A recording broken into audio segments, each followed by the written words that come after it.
because you don't attach to any one identity. But the best thing about a marriage is that you can actually lose your identity. You can lose your selfishness, your ego, your sense of self into something greater. And that always is a wonderful thing to be able to do.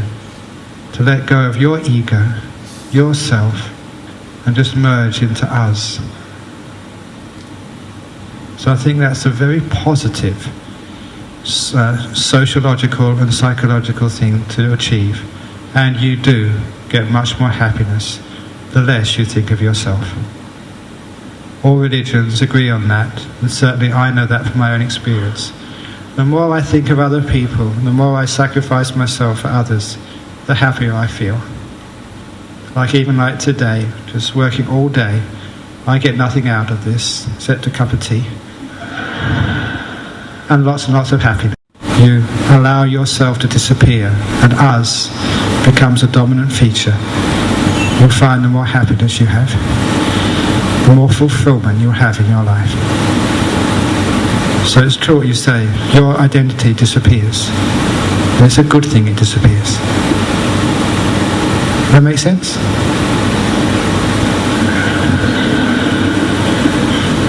Try it out and see.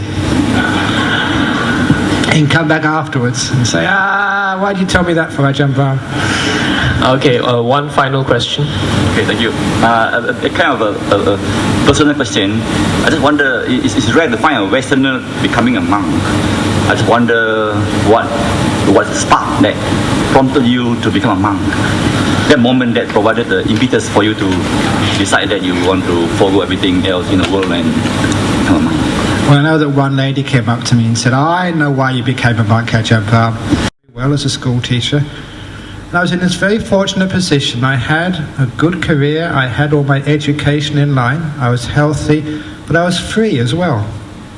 And I thought, if I don't go off and become a monk just to experience the spiritual life, now, very, very soon I'd meet a nice girl, and this time it would work out, and you'd get married. And I thought that's what was going to happen to me. So I thought, this is a great time, it's the only opportunity I'll have. So I said, I'm going to go off to Thailand and become a monk for 2 years, and I'm going to come back again after 2 years, once I get some understanding of my spirituality.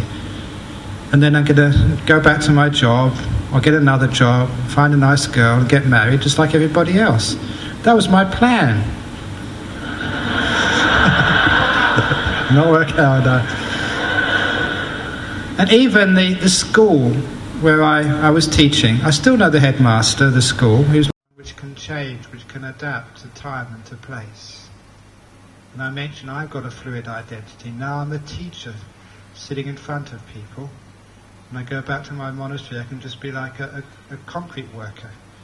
Or I can be like a hermit, who just stays in my hut. And I can change my identity very easily because you don't attach to any one identity. But the best thing about a marriage is that you can actually lose your identity. You can lose your selfishness, your ego, your sense of self into something greater. And that always is a wonderful thing to be able to do.